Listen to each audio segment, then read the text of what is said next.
let's. No one really knows for sure. Elevate, Elo, Divrei, Elohim, Chaim, but this system is what we live by. 21 of ER 5786, Friday, May 8th.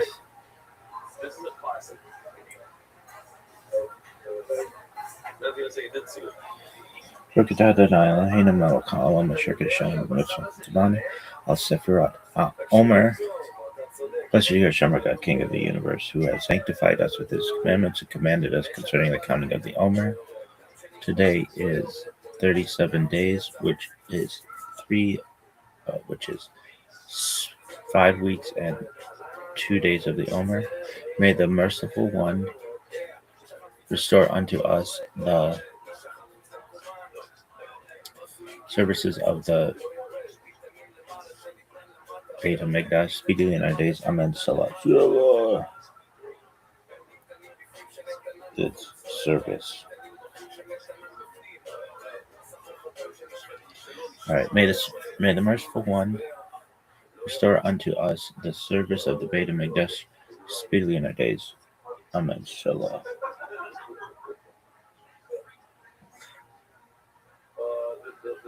The question that I have is this one went under the radar. 3761, creation of the world, birth of Adam and Eve. Chava. 3631, 130, Seth, son of Adam, was born. 3526, 235, Enosh, son of Seth, was born. 3436, 325, Kenan, son of Enosh, was born. 3366, 395, Mahalel, son of Kenan, was born.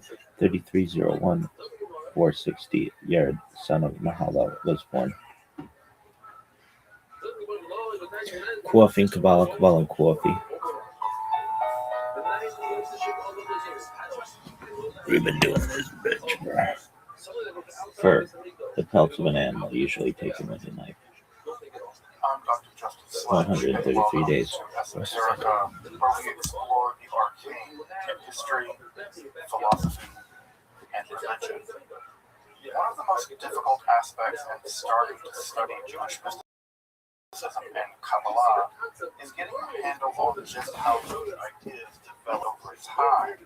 It's tempting to think that, for instance, Kabbalah has just always existed in the form that we have it, or that Kabbalah is just one thing at all. Of course, neither of these positions is really tenable. Such notions developed greatly through the ages and are still developing.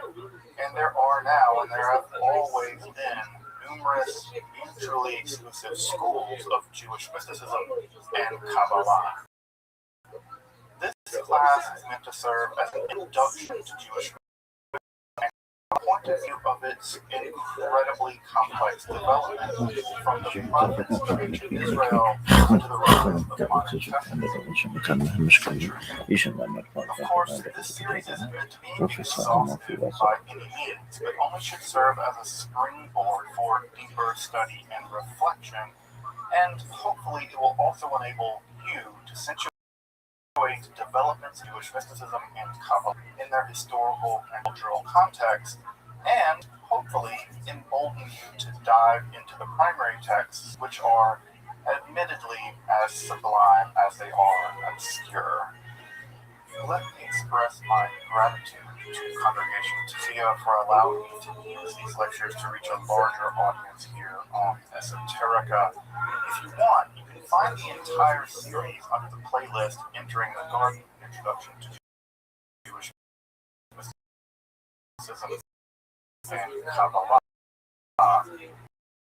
I'll be uploading them over the next few weeks. You can find these episodes on if you want to watch the that playlist.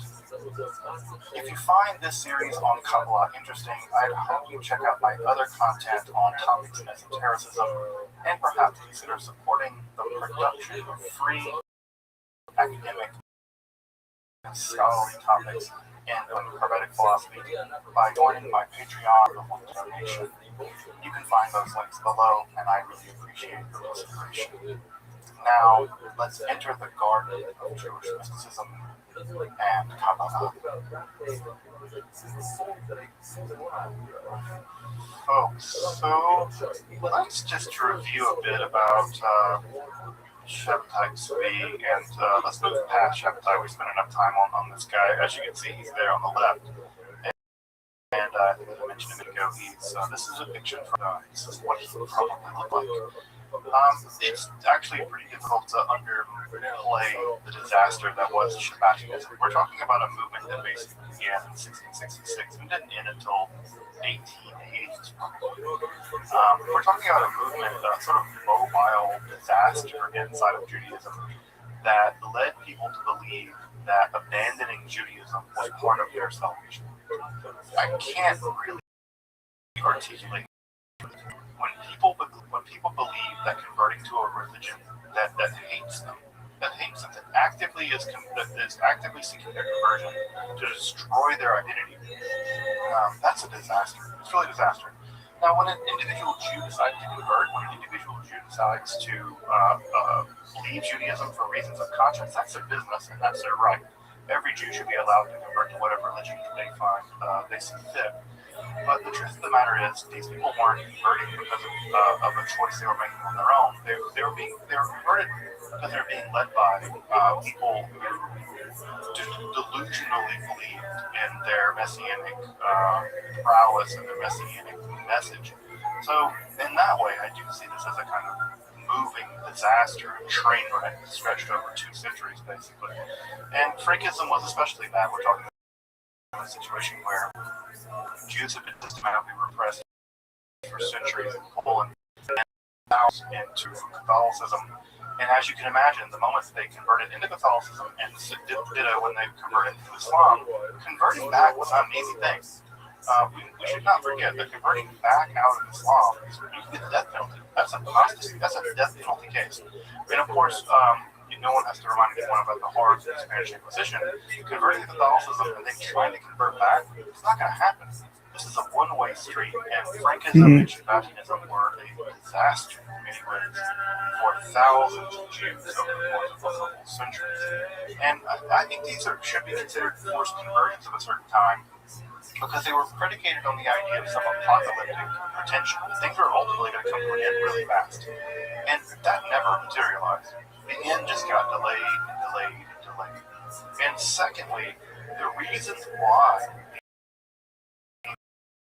these conversions from Judaism to Catholicism or Islam, it was never systematic. There was never any spelled out theory about why this is supposed to happen and how it's supposed to work. You have a bunch of charismatic men at the center of this movement who benefit greatly from these conversions. Frank benefited greatly. Shabbatai, in his own way, also benefited. And this is a situation where these people were led into conversions that were, I think, forced by the charismatic leaders of that movement. In the same way that I don't think they'd be led, Jonestown killed themselves. I refuse to characterize what happened in Jonestown as mass suicide. That was mass murder precipitated by Jim Jones. And so I think that in many ways these conversions were forced. They were forced by the charisma at some level of these leader teams. And to be clear, an argument can be made, and I would make the argument, that this is what happens when mysticism goes off the rails. This is what happens when rationalism is abandoned. This is what happens when you allow emotion and you allow fervor and mystical beliefs that you don't really understand to basically run ramshot. And at the end of the day, I'm very sympathetic to mysticism. I'm very sympathetic in many ways to Kabbalah. But this is the gutter of Kabbalah. It is mass conversions, and it is the disaster of the Shabbatian movement. Now, what's interesting about that is that given this disaster, given the extraordinary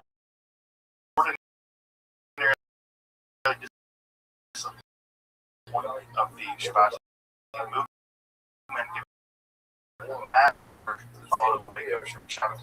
after all this, many people who had seen the dangers of what Kabbalah could do, what Kabbalah could do unchecked, just abandoned it. They said this whole Kabbalistic thing, this entire thing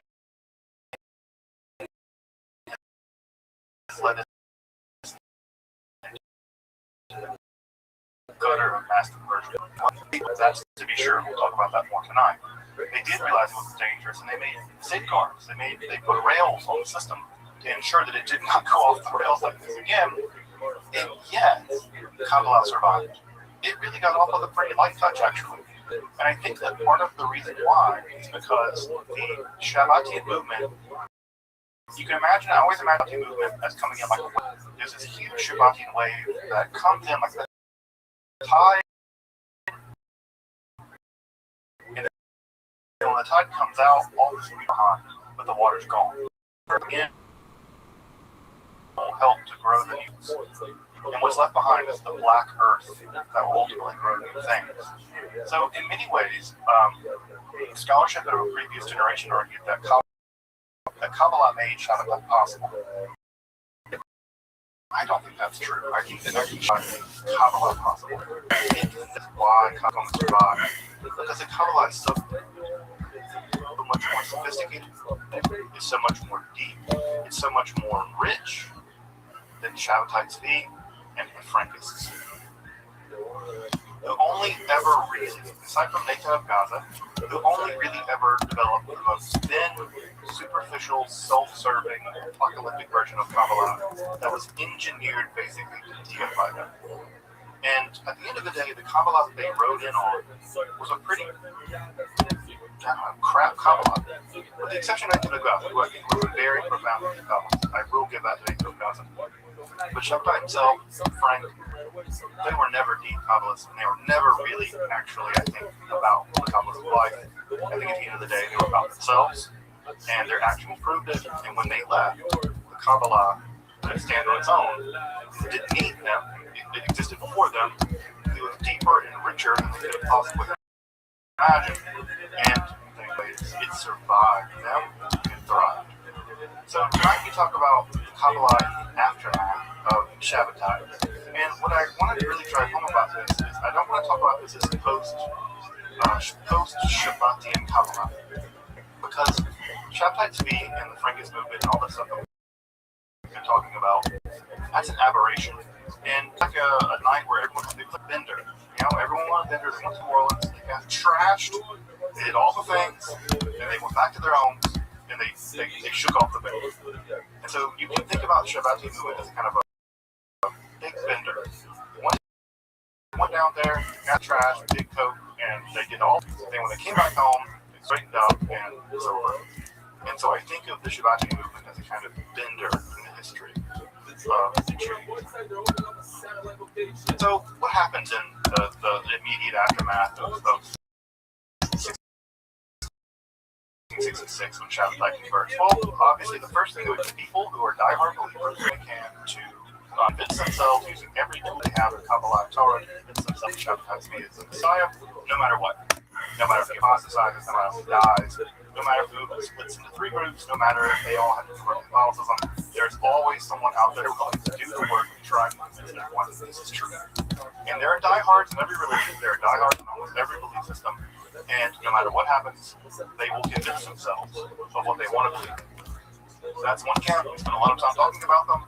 They're out there. They're going to be out there into the 1880s, probably. Also, in the immediate aftermath of 1666, there were a ton of people who realized that this was a catastrophe. There were people who believed in Shabbatai. In 1666, when he apostatized, they realized, oh man, this was really bad. And what's also critically important about this is that the people who, at the very beginning of this, realized this was a disaster, people like Menachem in Israel, those people who knew from the very beginning this was going to be a crazy thing, never did the Tokusa moment, so far as I know. From what I know in the history of Judaism, there's never a major I told you so moment where people gloat and people say, I told you so, and you can go jump in a river, you believed in this guy, and now you're barking back in the tree, you're barking back in my tree trying to get back in synagogue. You were happy. This idiot. Now he's abandoned. You can go Jews. I've seen people make this mistake. Welcome them back. And to my knowledge, I don't see the Tolkien submarine. They just didn't do that. They were very magnanimous, and they began to do the work. And what was the work? The work was let's just pretend this never happened. Right? Let's just pretend this never happened. So what did they do? The second camp, people that realized it was a disaster, they went back to doing what they were doing before Shabbatai. They went back to the intellectual labor of trying to make Kabbalah work. That is to say, systematizing it. Trying to figure out how that Lurianic Kabbalah lines up with Word of Erech. Going back to the heavy lifting, trying to do Kabbalah in a pretty systematic. They don't know that's the they did. No, they thought about it. They thought that he has like all these books and stuff he's gonna pull out and he's gonna. No. Testifying to his commission. Right. So what's the Senate? In a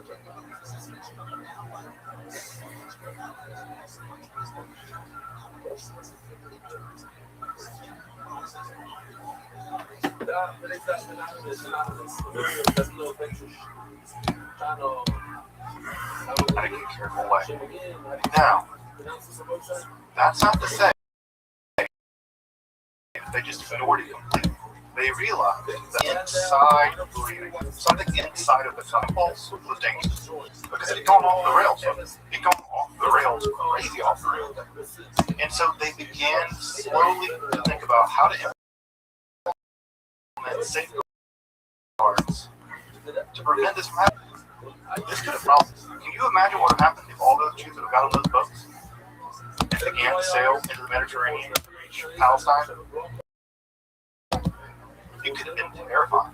Tens of thousands of Jews died. They could have been denied entry into the Ottoman Empire. And who knows what would have happened? They would sail back to Spain. They're going to arrive as refugees in Christian Europe. This could have been a much worse than it was. And it's actually very lucky that it's only as bad as it was. The abyss, basically, allowed to prevent it from going off the rails again. And what do those bunkers look like? The main thing is, public Kabbalistic teachings, especially advanced Kabbalah, just stop. They just stop. You just cannot teach people quantum mechanics if they don't understand Newtonians. You just can't. You cannot teach people how to weld if they've never held a hammer before. You have to.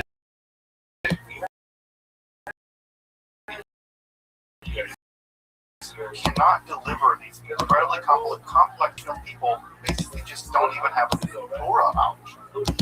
Especially people who've been living in lands that only recently converted back to Jews. They cease teaching Kabbalah. Many of us grit. That makes many of us think, oh, these elitists, how dare they hide this? Well, you gotta put yourself in their shoes. These people were playing, it's like toddlers playing with fire. These people were not prepared to deal with this, and they were able to be convinced of something basically insane. Because they had heard these crazy Kabbalistic ideas, they were able to basically convince themselves. So, what ends up happening is that the first thing is that Kabbalah begins to withdraw, especially technical stuff. Then a creeping kind of legalism begins to creep in, and that legalism takes the form of safeguards. You need to vet who can learn them. And how do you vet? You vet them based on other factors of stability. What are those things that look? But they're old enough. You don't teach a 13-year-old Kabbalah. You shouldn't, according to this idea. You have to wait.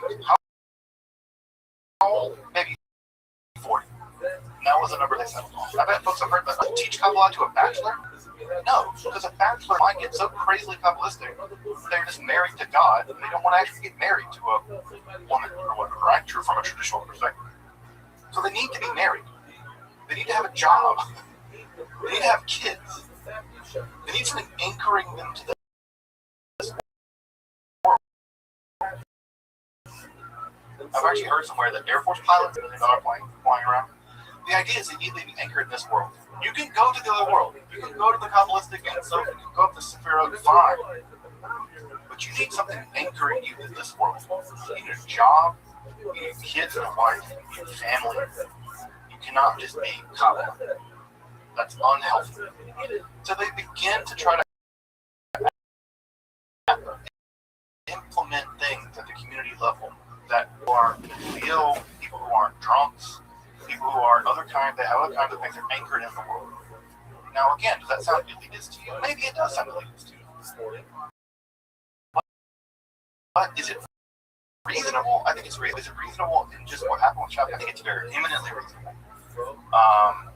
So again, I think it's not a bizarre idea. Third, there is a shift away in Kabbalah, away from cosmological speculation. That cosmological stuff has led to bizarre ideas about how the world got created, how Messiah became implanted in the world, like we talked about last time with the Jewish dragons. And messing just isn't around for all. That's over. It's not going to do messianic speculation. By the way, that's a return to Talmud. The Talmud is very clear. The Talmud says do not speculate about the beginning, do not speculate about the end. Speculate about now. Right? Speculate about now. Don't deal with sheep. Do not deal with the end of the world. Deal with now. That's a return to very orthodox Judaism. We're going to see that when we get to Chassidism is the epitome of mystification, of mysticism of the now. Chassidism says the now, the now, what is happening right in front of your face, then what happened back then and what's going to happen later. And so Chassidism is going to pioneer the mysticism of the now. So they really take this into there's a shift away from what's going on here, right? Because trying to figure out what's going on here, that was dangerous. So what's the shift? The shift is into here. The shift is into here, right? The shift is into the mind and the heart. It's about personal piety. And so it's all about fixing you. We are not focusing our attention on trying to become a Messiah anymore. That was a disaster. We're done with that. What do we do now? We now focus our attention on our inner piety. And so the shift in the Kabbalistic language is now toward inner tikkun. Not messianic saving the world stuff. It's about saving you and your community. And that's when intense piety comes in the form of these things we'll talk about in a minute. This idea of kavanot, intense spiritual concentration, and following Jewish law very seriously. Remember, part of what people were Shabbat movement was the rejection of Jewish law. And so what ends up happening is that Jewish law becomes front and center, just like it was early on. Remember, the Zohar is highly legal. The Zohar never said you could abandon the law. In fact, the Zohar is very clear that the law, that Kabbalah without the Jewish law, without Kabbalah, without Halakha, is incoherent. And so, in many ways, the post-Shabbat movement is a return to Kabbalah and truth. It is exactly divorcing Kabbalah from Halakha. That was a disaster in the mind of these Kabbalists. I tend to agree. And so, this movement is a return back to the old school days of Kabbalah. So, in the end of the day, Kabbalah will lose. Thank God. It deserves to endure. It should. Thank God it wasn't thrown out with the baby with the bathwater. Right? I'm glad, very glad. But we have to admit that I think the kind of safeguards that get put on Kabbalah in the aftermath of all this are not unreasonable. What's also important about this is the story sometimes gets told from a supercentric perspective. Surprise, Eurocentrism narrative. The truth of the matter also is that Kabbalistic centers are also appearing all over the Jewish world.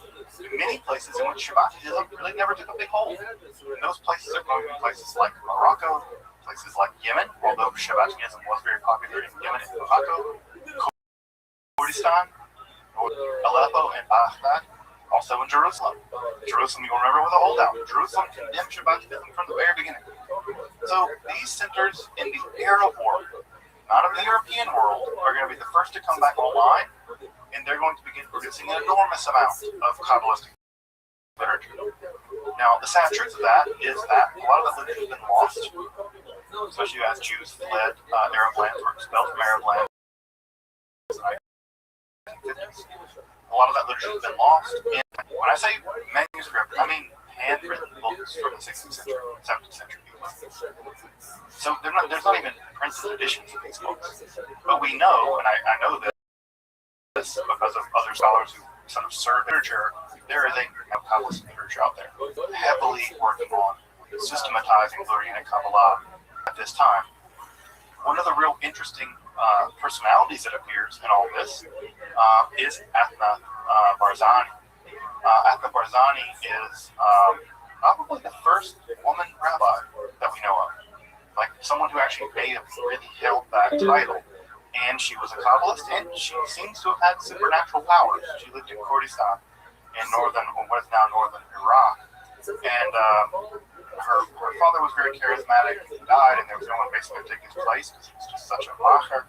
And the only person that qualified was his daughter. And so by default, his daughter took his place, and Barzani becomes basically, I think, the world's first real. And she's an active Kabbalist. And there's a great children's book about her too, by the way. I don't know if folks have seen the children's book just recently. So there's a children's book about her. I can look it up if folks want to look at it. But it's really neat. She's just a really incredible character. She's just a really incredible and I think it's worth mentioning that we have one of the few women Kabbalists at this time in name. So I just want to make sure to name that Barzani. There are two major centers that emerge in this period in the world of Kabbalah. One in Jerusalem and one in what is now Poland. That's already telling you the world is dividing again. Poland's going to be a center of Jewish life, of course, and Jerusalem will be as well. The first one is Beit El, the House of God, founded by Yemenite Kabbalists. Right? We haven't talked much about Yemenite Kabbalists. There were tons of Yemenite Kabbalists. And Beit El was founded by probably one of the most erudite Kabbalists of his day. I would say he's probably the most erudite Kabbalist of his day, Shalom Mizrahi Sharabi. And Sharabi's physical school, the actual school that he taught in, survived all the way to the 1920s. It was only destroyed in an earthquake in Jerusalem. You could have gone there in the 1920s. The physical school was still there. And Kabbalists in his school were still alive as late as 1920. He had longest Kabbalistic universities, basically, in the world. And so, again, so much of the way we're taught Kabbalah is so Eurocentric. But the truth of the matter is, this is a Mizrahi Jew, Yemenite Jew, running one of the longest functioning Kabbalistic schools in Jerusalem. So he died in 1777, and his Kabbalah becomes very important. Now, the main thing that they do in the school of Beit El is that it's social and it's theoretical. The first thing they do is they turn their attention exclusively to Lurianic Kabbalah. They are probably the principal systematizers of Lurianic Kabbalah in this area. The main systematizers of these ideas. They systematize it around the use of Kavanot. And these Kavanot, I know we use the word Kavanot kind of things to meditate on, but another way of thinking of Kavanot, at least in this Kabbalistic sense, is to think of them as foci of spiritual concentration. Imagine one's soul light, the infinite, best of the infinite light of the Godhead. You have to focus. It's just like radio wave or any other kind of thing. If you have unfocused energy, it doesn't do anything. It's only by focusing that energy, that focusing that spiritual energy, that you kind of get on the wavelength of God. It sounds super New Agey, but there's a reason why they use New Agey people use the metaphors they do. They're not bad metaphors. And the idea is that you have this wild energy, this wild spiritual energy, and you have to focus it, and you focus it in prayer. Prayer is the lens that focuses this energy, and that the way that you focus it, the lens of prayer is focused using these kavanot. And Sharabi's Siddur, which has been published, you can get his Siddur. It's calling in Hebrew, and it's hundreds of these. And these kavanot are sort of like micro adjustments of your soul to focus your soul during prayer on various aspects of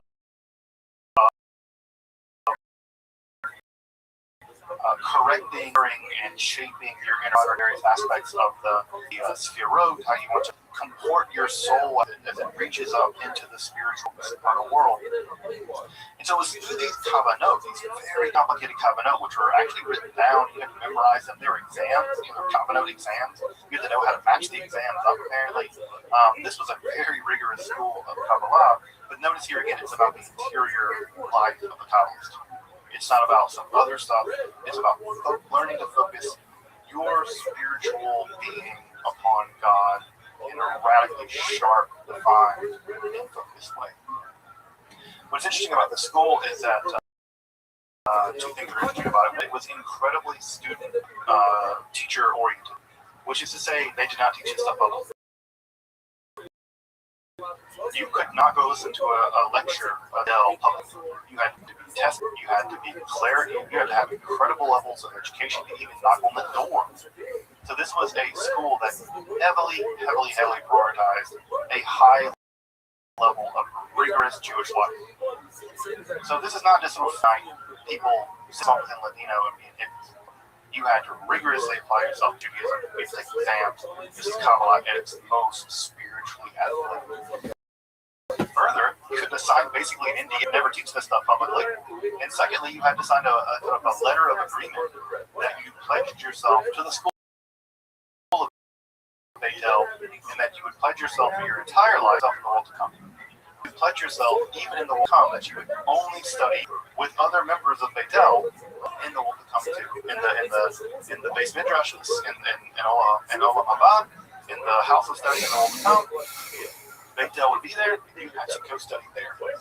And so even the idea here is that you had to dedicate yourself to eternity to the school. And so, again, a high level of rigor.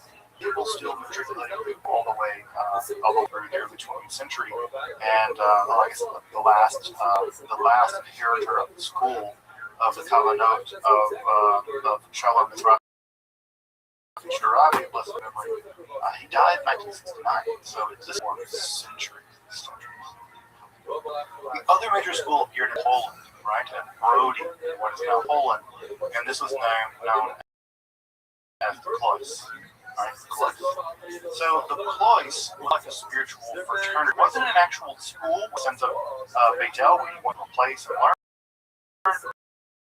It was much more like a spiritual fraternity where we had various kinds of people, sort of a general organization of spirituality.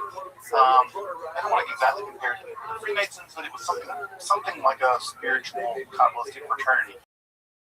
And it also focused heavily on Lurianic Kabbalah. Notice they're all hunkering down on Lurianic Kabbalistic standard of Kabbalah. But the thing you'll notice about this is it's primarily attracting Lithuanians. So those Lithuanian men are a bit more elitist, and they're much more intellectualist, right? So there's a high level of intellectualist elitism going on in the Lurianic world, or in the Lithuanian world. And with some exceptions, there are definitely fools there too. But generally speaking, this is a more heavily intellectualist form of Kabbalah. So the Jerusalemite school is much more prayer-oriented. The Polish school, the Klois, is much more intellectually oriented. They're much more interested in systematizing Kabbalah and really hammering out exactly a kind of systematic theology of Judaism that is basically Lurianic Kabbalah. Now, they do publish a lot of their works. We actually have a ton of works published by members of the Klois. So they did publish books. These books are very technical. I tried to look at some of them today in early books, and I couldn't hardly heads and tails of the stuff. You have to. The level of Kabbalistic education, the level of Talmudic education, the level of these guys. These are people who are pilots. I was trying to read some of this stuff today. Can't make this. I mean, it's just so high level. Their books do survive in early modern books. You can actually read them online if you want to. Check them out. Like I said, I really struggle to make even 10, 15 sentences make sense to me. Kind of barely can follow it. Some kind of crazy post-structuralist people just reading that. Although it's that challenging. Their works are also published, but there are no translations. There are no modern editions. I don't know if they've even been reprinted since then. And you're beginning to hear a common thing now, right? They only exist at this time. They've never been reprinted. They've never been translated. The reason for that, actually, very clearly, I'll go ahead and spoiler Holocaust. The Holocaust is the complete cultural interruption of Kabbalah. It amputates an entire people, not just from their families, but it amputates people from their entire world. And basically, this stuff just gets banned. I mean, that's what happens when you flee for your life. You just can't save this stuff on the approach to these. So much of this literature is amorphic, and it's going to take 3 generations of scholars to basically bring back into Judaism. It's going to take that, at least that many. It is a monumental task. And this time period, by the way, I think disputed Kabbalist literature ever written. And it languishes in complete obscurity because there are just so few people with the skills to bring them into modernity. The Hebrew skills, the Kabbalah skills, the Bible skills. It just doesn't exist. It just the level of Kabbalist scholarship of this time, 1750s, 1800s, even into the 19th century, the level of Kabbalist scholarship is so high in Central Europe that it never ever recovered. And it's going to take 100 years, 200 years probably, to recover, to get Kabbalist scholarship back up to where it was. This school is typically a bit more rationalistic. And when I say rationalistic, what I mean is they're intellectualists. For them, they're trying to systematize Kabbalah into a system of basically theology. They're trying to formulate a Jewish theology that makes sense. And for folks who know a little bit about the Litvish world, you can probably tell I have a great deal of sympathy for the Litvish world. I'm much more heavily invested in the yeshivish Litvish world and the Hasidic world as well. But as you may know, folks who study the Talmud, the famous Brisker method emerges out of the Litvish world. The Brisker method is known to be, they compare it to balancing equations. It's like doing, it's like you were balanced chemical stuff in chemistry. It's like taking things apart at a killer level. And so Brisker is infamous for its pill pool, its nitpicking, making tiny experiments, analyzing things in their tiny detail, as opposed to how do we even apply all this? They don't care. They're like, no, we must very strictly understand every single logical relationship. And so this is the world that produced some of the greatest logic textbooks and Jewish logic, some of the greatest logic textbooks in Halakha. The Litvish world is famous and infamous for this. What this gives rise to is heavily influenced culture and a heavily elitist culture. And as you might imagine, and again, when I say elitist, I mean that in both the good sense and the bad sense of that word. I mean that in the good sense that these are elite scholars, in just a bad way. These are some of the smartest Jews in the world working on Judaism. They are this is the Nobel Prize winners of Judaism working in Kabbalah and stuff. Now that also gives them a sense that they're superior. They do see that these Amchite Jews, these poor Jews, these Polish Jews, working in the fields in the shtetl, barely can read, scratch together an education to read the Siddur. They do think of themselves as somehow better. Not somehow, they're better. I mean, in the same way that I think a Nobel Prize winner is going to think a high school student in physics. I mean this now in the negative sense. An intellectualist develops in this Litvish world, where they really do believe, Jews, they can do their very best and maybe they want to end God. But can they really serve God? Can they understand God? Can they really do the heavy lifting of being a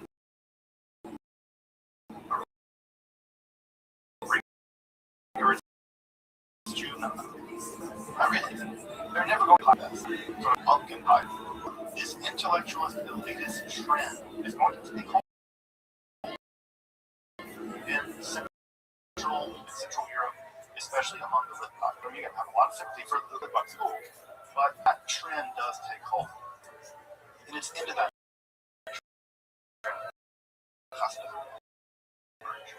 Hasidism will emerge in that way in lots of ways, obviously. The main thing that's interesting about it is that it is neither Shabbatian, although it bears a lot of similarity to Shabbatianism. We'll talk about that in a minute. So it seems to have preserved many of the attractive things that make Shabbatianism popular. So it seems to have kind of produced a Shabbatianism without Shabbat. It has so many of the elements of Shabbatianism, but it doesn't have the kind of interior heresy of all the effusion, all of the emotion, all of the passion, all of the messianic implication, but it does not center Shabbat. It's not Shabbat. Probably.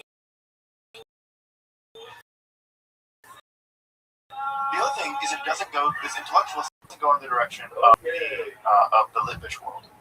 It's a unique way of sailing between a real difference in the Jewish world, whereas the Litvish world is very intellectual, very elitist. It doesn't go that direction, and it doesn't go in the absolute antinomian direction of fusion and joy and do whatever you want. World changing in the Jewish world. In many ways, Hasidism is for most people at this point just Orthodox Judaism. It will be that successful. Hasidism will be that successful. So it's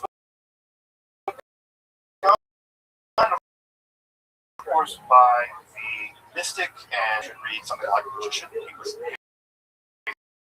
basically a Jewish magician. This was a thing that was practiced back this time. It was a Kabbalah. You would make amulets, and you would do mystical herbal treatments, and you would do all kinds of what we would now recognize as basically Jewish magic. There was a bunch of these guys. They referred to themselves as Baal Shem, and they of course that's the Baal Shem Tov.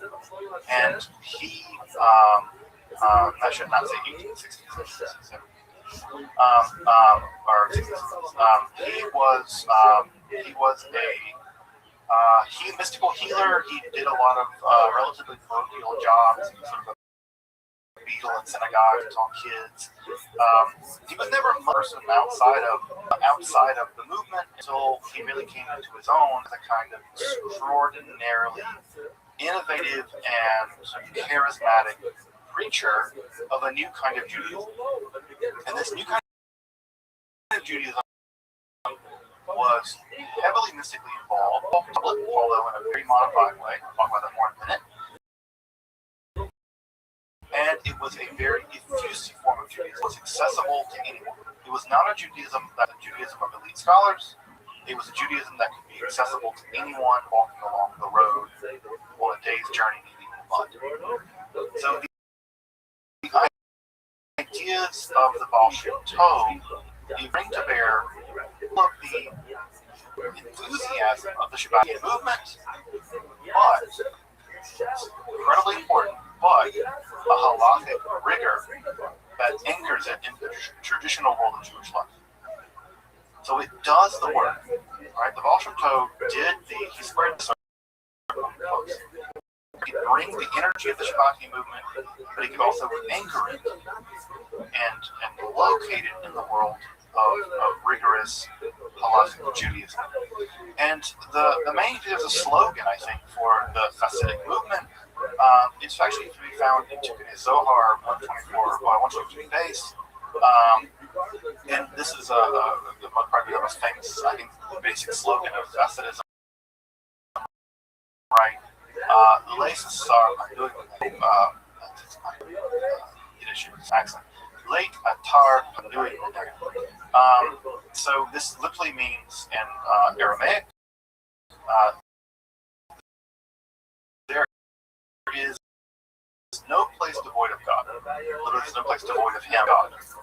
Everywhere they say, take the gematria of Elohim, right, and the gematria of Teva, nature, they add up to the same thing. Elohim and Teva are the same thing. God is nature. Sounds like Spinoza, a little bit like Spinoza, right? They say, look, there is no place. God cannot be anywhere other than where God is, and there can be no place devoid of God, therefore everywhere is where God is. Now, not everything is God. They're pantheists, not pantheists. And they say that, yes, there are things that are not God. All kinds of things. Everything around you is not God, but hiding underneath no place where God is not. And so the thing that one must do is one must focus on the immanence of God. One must uncover the reality of God all around yourself and in you. And this task is to show that God is in all being, God is in all things, God is in all acts. That even the task of changing the tire is an act of piety. If you see God in it, if you find God in it. And so the idea here is that God is everywhere. And piety, the task of piety, is to uncover the divinity all around you. But God hides God's self. You never see God's face, you see God's back. So God's back is to see all around us, and to seek God's face in the most tiny things that you do. That is, of course, I think at the core of the Hasidic ethos. It's a profoundly beautiful poetic ethos. So the task is not just to follow Jewish law, but you must, because Jewish law is the primary gateway to God. But it's to realize that everything allows you to approach God. Everything that you are allows you to cling to God. The vague core idea in Hasidism that by clinging to God, by uncovering God in everything you do, the moment you take a sip of wine, the sweetness of the wine is a taste that the light of the Shabbat candle, the light in the Shabbat candle is an entrance into seeing the light of God. And so they cover your eyes before you see them for the first time in Shabbat, so that when you uncover your eyes, you see them. You may see them without the cover, the back of God, peer directly into the light, and there is His shadow. Like, that is just the light of the candles of God. Everywhere is God hiding, and the process is there to find God. And ditto, of course, where can you find God most profound? In you. Because you're made in the image of God. You're made You're made in the image of God. You're a God. But the mirror is dirty. How do you clean the mirror? You undergo a process called tool hydration. You can clean the mirror of all creation. Right? The emptying out of what is. And as you empty out, as you negate what is, what's left behind from the negation of what is, and so you purify your mind. You don't think bad thoughts. And if you do think bad thoughts, you convert the bad thoughts into good thoughts. If you see a beautiful woman walking around the road and you lust after her intensely, feel the lust. Let the lust wash over you. Feel the passion in your body. And know that the beauty and the lust that you feel with a woman walking down the road is just a pale glimpse of how much you crave to love God. Convert the feeling of the lust, of the sin, of the Aveira, convert it into the passion that you would have for God. So it's not about blotting out things. It's not about not feeling things. It's not about going under ascetic practices and rolling around the snow. So don't feel things, feel it. The sin is real. You convert the sin, redeem the sin, give to the Aveira a tikkun, give to the sin a reparation, and you elevate yourself. You'll cleanse your ego. You'll elevate yourself to the illumination. So all of these things allow you to approach God in your everyday life. Everyday life. Everything around you hides God and is God. And you can approach those things. So much of Kabbalah became so intellectual in the Jewish world. It became so about figuring out how the Sphira do this, where everything's so, how do things so empty itself out, Shimu, and what are the shards left behind, how the shards fall to this part. It's just very complicated intellectual thing. Hasidism said, what really matters to most people is they must encounter the physical world, the world around them, the month around them, the food they eat, the bed they sleep in, the clothes they wear. They must encounter all those things. The movement of their very body. That's where they need to find God. Not as some intellectualist trying to figure out spirit stuff. Now, they don't abandon that. To them, what matters is worship through embodiment. Avoid a kabbalah. Right? Worship, avodah bagash. Worshiping that physicality is a gateway to divinity. That the body and sex, the body and eating, the body and feeling your body, even injury, can be. So this is a radical democratization of this work comes out. This all gets focused in on the leaders of the movement. The leaders of the movement become these charismatic, and they were fabulous charismatic people with supernatural powers. You often hear stories of people who can look, they can see things happening from hundreds of miles away, and all kinds of, there's all kinds of things in the Hasidic world, and you know these stories about these leaders. These leaders establish courts, dynasties. When I say courts and dynasties, these rabbis, these tzaddukim, these rabbis, they live like kings and have the ability to intercede on your behalf of God. They're so righteous that their soul brushes up against God. And if they pray for you, then God hears you. Even if they're dead, even if the Rebbe is dead, his spirit, his soul can still reach up to Hashem and communicate your desire, your prayers, even beyond death. And that custom is still practiced today in the Hasidic world. These tzaddukim, these rabbis, are almost divine. They're saints, basically. And the Rebbe drinks a little bit of schnapps before this, you should drink a little bit of schnapps because he's discovered some secret way of accessing mysticism. If he dances like this, you should dance like this. Everything the Rebbe does has some inner deep meaning, and the Rebbe is in many ways the gateway to God. So the Rebbes, the leaders of these Hasidic dynasties, are the figures in many ways. And these courts get established all through Eastern Europe, and they are fabulous. You're talking about dudes wearing hats that cost thousands of gold, wearing silver garments that are like knit through with gold and silver thread. Because again, your very clothing is a gateway to God, and the more beautiful you are, the more you glorify yourself. Of course, at some level, it helps you to be more connected to God. Because God's a king, then maybe you should be able. And so the outfits they wear, and to this day, the outfits they wear cost tens of thousands of dollars for a coat. Tens of thousands, $40,000, $50,000 for a hat. Because it's all about the glory, the kavod of the Rebbe. So they go on to become the central pillars of the Hasidic movement, even to this day.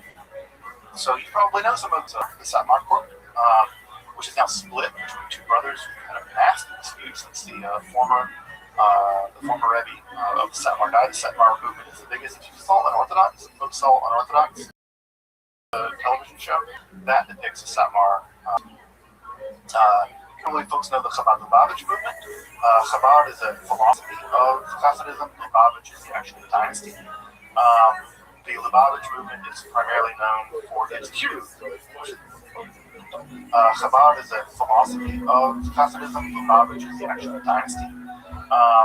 The Lubavitch movement is primarily known for its outreach. They are a very outward-looking Hasidic movement that wants to bring people into Judaism, and they want to bring people into Judaism because that's part of how that's how they're going to redeem the world. Of course, they're also known for their, at least some section of them in their belief that their late Rebbe of blessed memory is the Messiah, which I've been to his grave. He's carried out Queens a couple times, and it's a powerful spiritual experience to bring at the grave of the Rebbe. There's also a Rebbe's grave here in Detroit. If you ever get a chance to visit one, there's a Rebbe's grave here.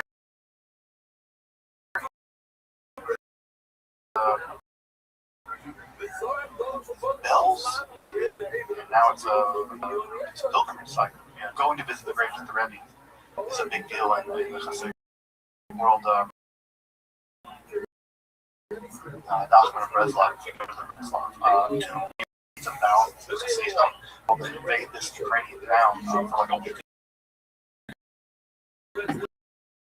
So So it's a big deal there.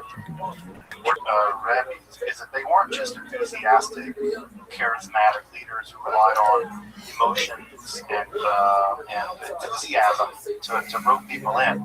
These were systematic thinkers. Many of them were carefully systematic thinkers, and they produced some of the most innovative texts of Kabbalah of that time. Now, are they as rigorous as what's coming out of the Litvak school? No. Or locust what's coming out of Beit El or Jerusalem? No. But they are systematic treatises on Kabbalah from the point of view of Hasidism, which seeks to make Kabbalah something that you live. It's a thing that you live. It's a thing that you experience. It's a thing that and so it's not, in many ways, the kind of highly intellectualist Kabbalah that existed in the Lithuanian world. It's a much more livable kind of Kabbalah. Of course, the most famous book of this form of Kabbalah is the Tanya, which is something like scripture, basically, for the Lubavitch movement. You can get a copy of the Tanya anywhere. You go anywhere there's a Chabad Lubavitch, they will happily give you a copy of the Tanya. It's a little bit controversial because they claim that basically non-Jews don't have souls. They do a lot of acrobatics to try to explain that away, but it has some pretty famous and infamous parts. But the Tanya is probably the most famous. There are tons of Kabbalistic texts written in the Hasidic world, and never let anyone tell you they lie perpetuated by people that I typically actually sympathize with, but it's simply not true. These books are incredibly deep, incredibly powerful. Now, you might imagine this faced enormous kickback. They had just dealt with that fiasco. You got people doing damn headstands during prayer as part of their They're like, you people are out of control. You're just Shabbatians, right? You're just all crypto Shabbatians. You're bringing all this stuff that led us into perdition with Shabbat XV. You need to stop. And they were led by the Gaon of Vilna. And the Gaon of Vilna was a vociferous opponent of the Hasidic movement. The Lithuanian schools typically became referred to as misnagdim, the opponents, right? Typically, sometimes I'm kind of misnogged in my personality, which is funny because I have lots of Hasidic friends, and the joke is, I'm more misnogged and they're more Hasidic, obviously. But this was a brutal for a couple generations. And I will say that, in all honesty, the misnagdim aren't completely wrong here, folks. The early generations of the Hasidic movement, the first couple generations of the Hasidic movement were recruiting in. You have to think about this in the aftermath of the Shabtai Tzvi thing. They are terrified that it's going to go off the rails again. They're going to get one of these rabbis to pop off and say they're Messiah, and we're going to have to deal with the exact same disaster again. And I've gone through some of these already in our previous talk, but you can begin to see the misnag perspective, like a little Messiah. That there's sort of a transgression for the sake of having an angle here.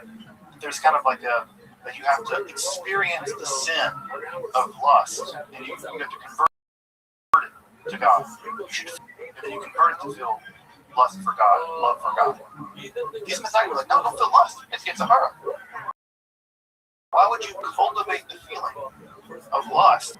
You cannot do that. You have to convert. You need to minimize that. Not feel it and then convert it. And so they worried that this was kind of the cultivation of Averas, sins. Both of these movements emerge in Podolia. The Shabbati movement in Europe emerged from the exact tiny region of Poland. And many people thought they grew up from the same earth. It's the same thing. Also, they are popularizing Kabbalah. Remember, right? Looks like the Tanya by Shlomo Zalman of Liadi, blessed memory. They are trying to bring Kabbalah back to the masses. That's one of the things that the Kabbalists this time are trying to stop. People were led astray by these ideas. Not because the ideas are bad, maybe not because the people are inherently not capable of understanding them. They just can't understand them with their level of education. You cannot give these ideas to these people because it won't it will go off the rails again. Hasidism says no. You bring them along, you teach them, you give them a little bit at a time until you raise them up until they understand these matters. So there's a much higher degree of willingness in the Hasidic world to incorporate Kabbalistic ideas into their connection to the masses. That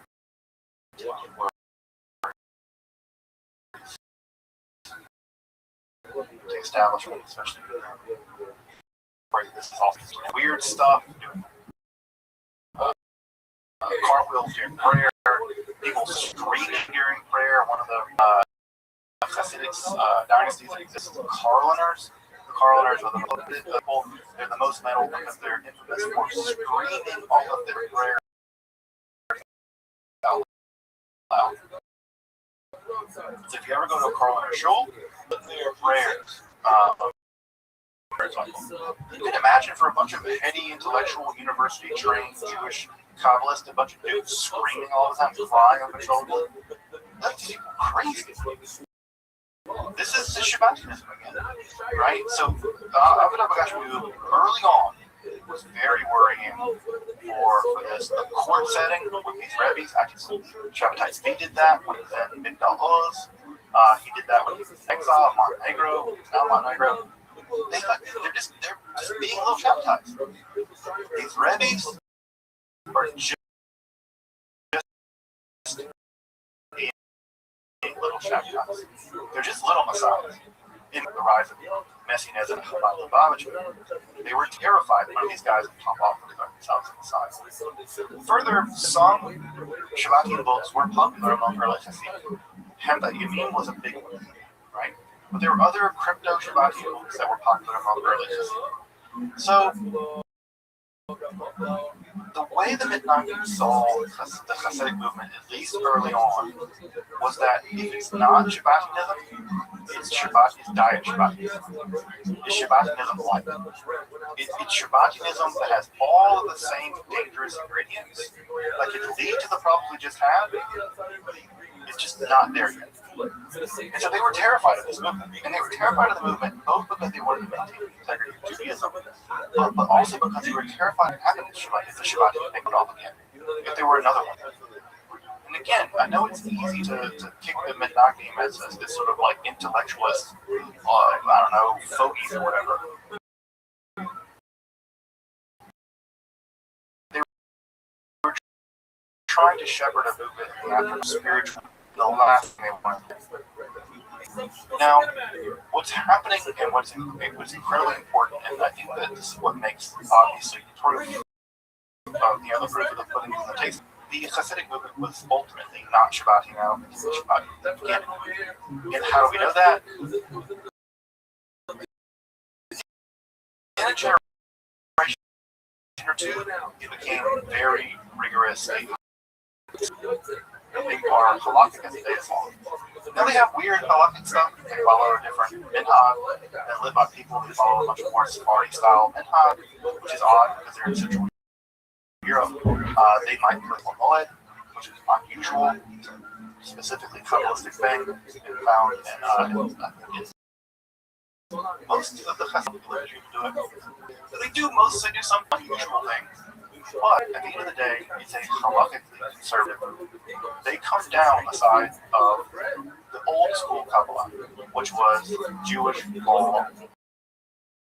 It's the gateway to God. And following the halakha is a fundamental aspect of Kabbalah. So for all of the excesses, for all of the court, for all of the studies, for all the rabbis, for all of the usual stuff they may do, for all the cartwheels they might do during prayer, screaming things and whatever, at the end of the day, the law is the law, and they don't break it. Both sides of this equation, both Mitnagim and the Hasidim, they spent generations executing each other. They excommunicate each other like everyone. It's just a dreadful situation. I think local authorities had to intervene on several occasions and things like this. Also, I should point this out in the defense of Hasidim again, because I identify more as a big dog world. I will say that the Besht, the founder of the Hasidic movement, was one of the Talmudists that actively opposed the Frankish movement. So, from the very beginning, they were opposed to things like Frankenstein. The Rothschild, the founder of Hasidism, was opposed to it. So again, he was pro-Talmudian, taught Talmud. So I just want to, again, we all have our biases. I don't want to make my bias. I'm more pro the Litvak world, and I'm also the richness, the genius, and the deep spiritual power of the Hasidic movement. Just make it very clear that while I'm saying that there is a link at some level with the Hasidic world and the Shabbatian world, I think that is homologous, not one of common ancestry, and not one in which the Hasidic world was a crypto-Shabbatian. I do not believe that. I'm not attributing that to that. I want to make that very clear because I don't want to appear as if I'm slandering Hasidic people. I don't want to ever appear to be. I've learned in Hasidic yeshiva, trust me, I have a deep respect for these things. Hasidism would go on to become one form of Orthodox Judaism. In fact, if you probably encountered Orthodox Judaism, you probably encountered it through Hasidism. I bet everyone here Jewish has encountered Chabad at some level. And if you have encountered Hasidism, now they're the most outwardly looking of the Hasidic world. Learned in the Hasidic environment. You probably Hasidic inter Kabbalah. That form of Kabbalah became very popular, filtered down all the way to Jewish practice and belief. So Hasidism has proved decisive in Jewish history. Now, other high-level Kabbalah, more academic, more intellectualist Kabbalah, would continue to go on in the Litvak world all the way to now. My understanding is it's still going on. I don't know much about it.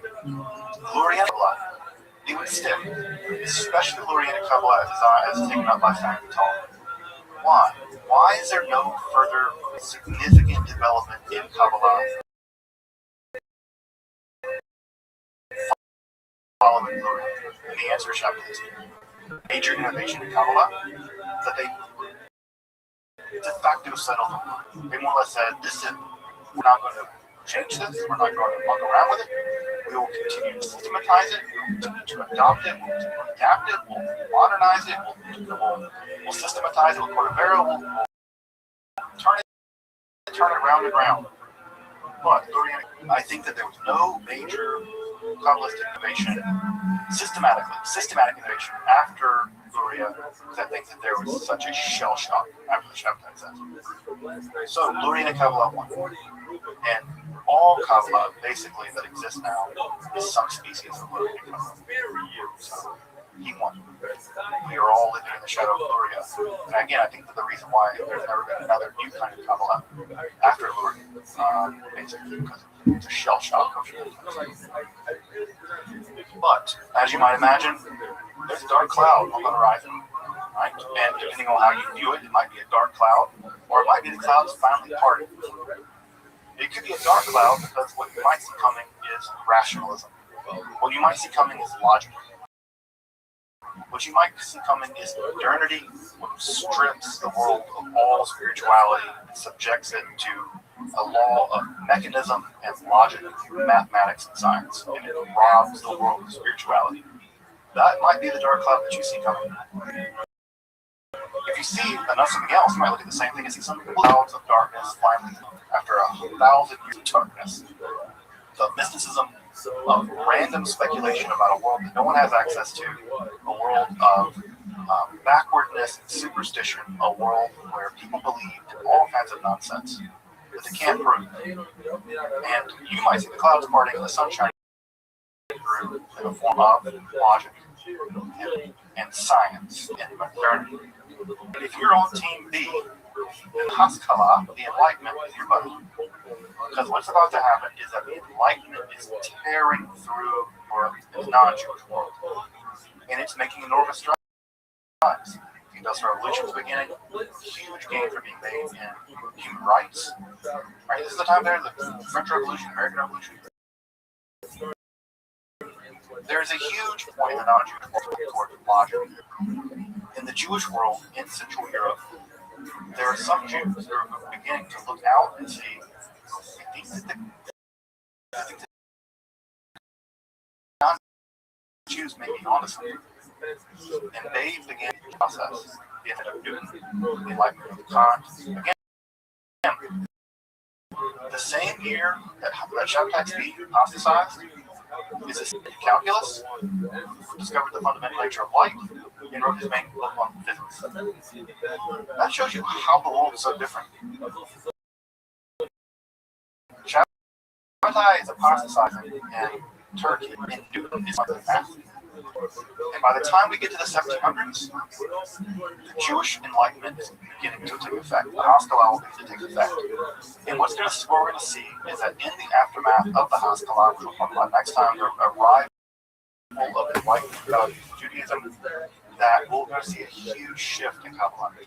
The 19th and 20th centuries will represent both an incredible loss in the world, I mean the loss of life, the Holocaust of course, but also the rebirth of Kabbalah. The fact that we're having this conversation right now means something's changed. We are modern Jews for whom most of us would declare by the studying for the past 50 years. All of us would be there, probably. Many of us would never been allowed to study Kabbalah if you're not Jewish according to their rules.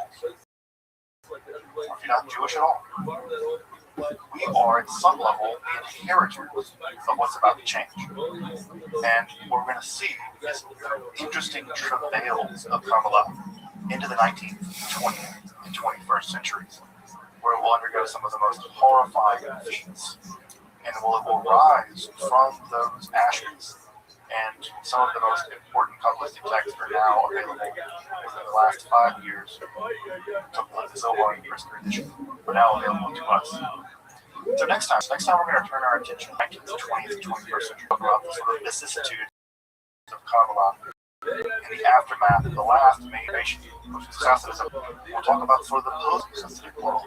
What does the world in the aftermath of the Hasidic world, in the aftermath of the Holocaust, with the rise of the internet, with the rise of liberal Judaism, what is Kabbalah? How does Kabbalah adapt, and survive in all of those environments? And as you know, listening to the sound of my voice, talking about Kabbalah, you know that the story is a happy one.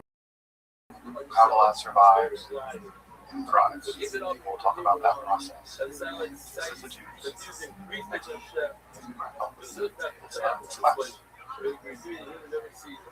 Welcome back, and thank you for joining me as I explore the garden that is Jewish mysticism and Kabbalah.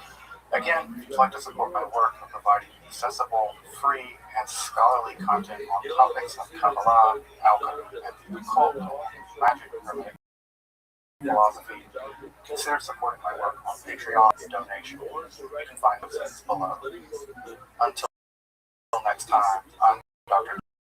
Justin Sledge, and thank you for watching Esoteric, the Arcane, in history, philosophy, and religion.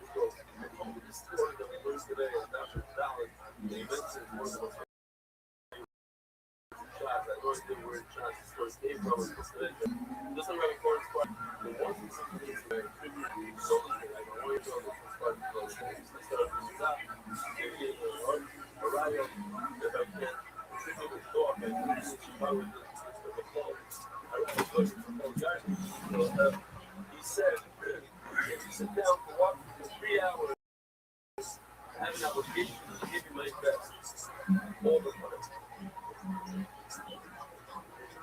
Says Michael Jordan, if you sit down for walking for 3 hours, I have an obligation to give you my best all the time. And then it's ready to give you your best. Will that moment is your own? He's here. What happened to the name? Whether at home Israel was to inspire all of us to be our best in Israel, Adam, small, this person was one show, somewhere else, over here, Billy mentioned this jokes and share while we're on stage. And they able to see that picture from 500 years there. One side, get them on the long. Two shorts. Hold on. One side.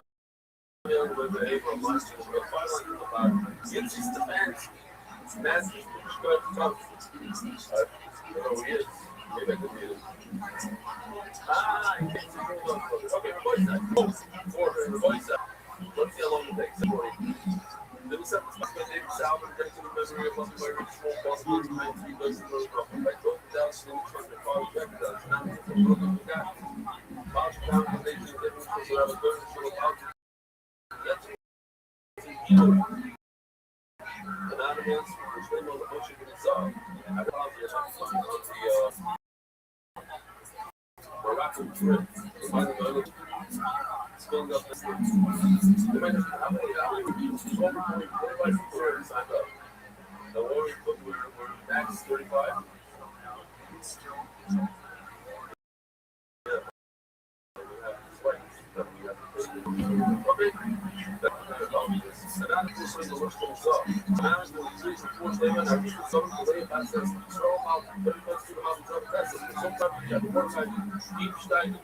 So the growth family heavy on saying on the rebellion changed my meaning of life. Lightning, how much those market bending, whole voice, and something you want. Smoke, shower, smoke. Monkey sponsors Irish sign before saying off other Mary Barber area. Maybe as you like, which name I have to mess with. Sharon Mary last 5 minutes time ago. Anonymous to the American portrayal for all people of all resolutions which they saw mission on his motion of putting on the fullest. Send that kind of you that Seaboard world is so start trouble in the South. Anonymous to the American Republic, Southern, Rockle by Southern. Sponsor as for selections. The family of Pastor Shanghai. Official the fishing everyone trapped. Today's job is Pastor by Mouse family. Go ahead. This is Pastor. You got to play this right now. Just the families. This person's like shield pastor asking joy. So we go on the first third set. The boy are which then the only thing they could ever say which they don't want to buy. It's a yellow detail and a yellow tester. Not so bad.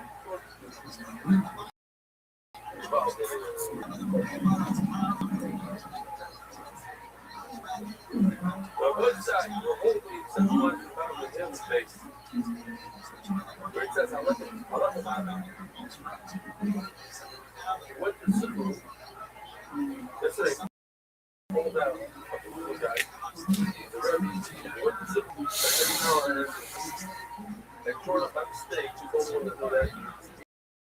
You know, like when you come to your 5-year-old gold, like less than 3-year-old, and he looks at it's a mistake. He's not going to know that looks at everybody goes over. What's for butter? You have to drink bread. What for butter bread? Anybody? What do you say? Very good. What else? Huh? That's Aaron Schwartz. What else? This is good. This will be one. You were here last night. Please. Roll. Thank you. Please.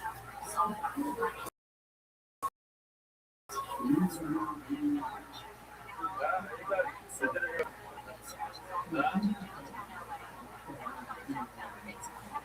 The answer is emotion.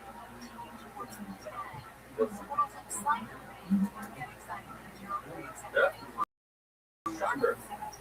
So which one? Find out. Voice and another. Great.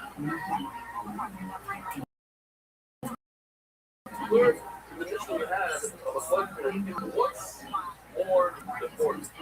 Bread that you bring on sports or plus. In other words, which one if you don't bring everything on? Which one is the more still short is candy with bread and candy bread? I'm pretty sure which one.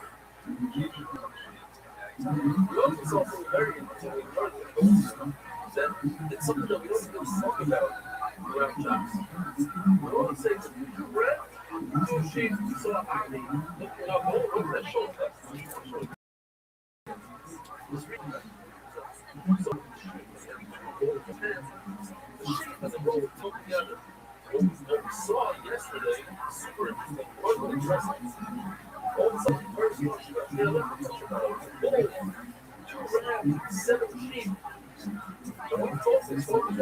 So a whole lot more is there than your sheep. And what is it? You're right. Those are very important. Those are still under the man. Or not the happy. Not. So that means you don't understand what the point between the people and even says the most important thing out of this is, and then out of that important thing of in the fish they swim to these. But he said, look, the midbar, all the little sheep, they didn't have bread, no bread yet. Frozen and frozen bread. So sheep are going to you're right anyway. So I just this is what it looked like yesterday. I did it in this format because I think it's more important for like plus. The plus goes with the right, the compliment of the plus. You go with the design of the what's the plus design talks about bread. And plus the talks about cheap. Plus the plus talks about both.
Listen, you gotta be room for look. Now that's what I can say possible.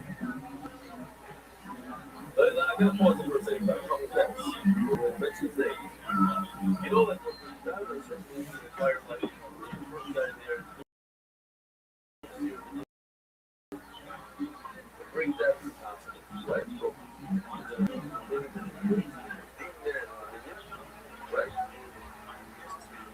But once in a while, the famous mics or another mic, so that was, I really had to,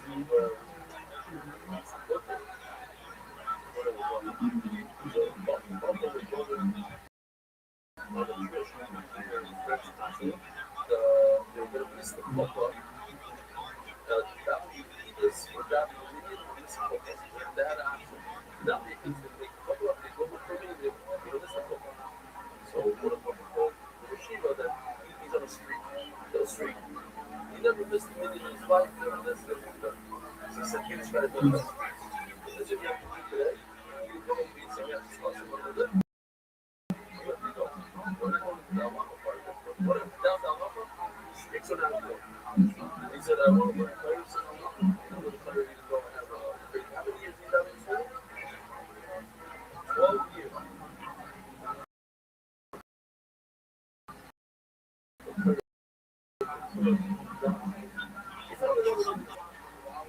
That was yesterday. So I looked at one of the conference with a friend, and he promised, gave me the audio stuff.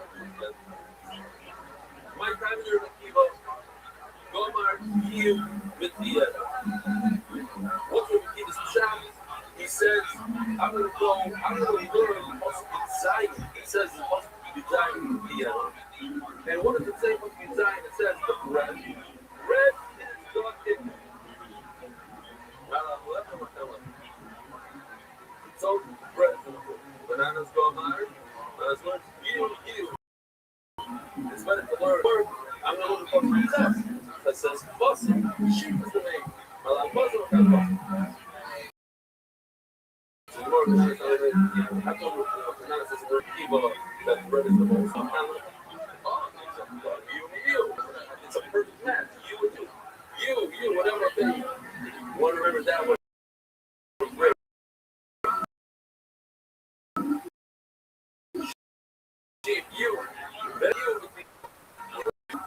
what's the match? Oh, they already small show. I told you about play.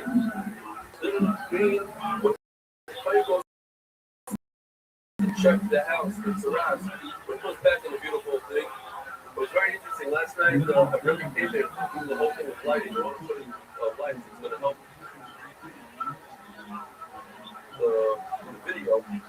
So he's here, and he left literally 30 seconds before the before it about it. So like, what a shame. And then he comes back. He came back. So I said, we shall have fine. There you go.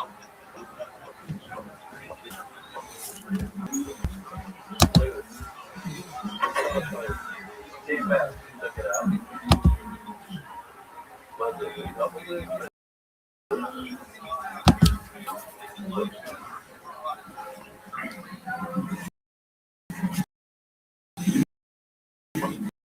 You're fine.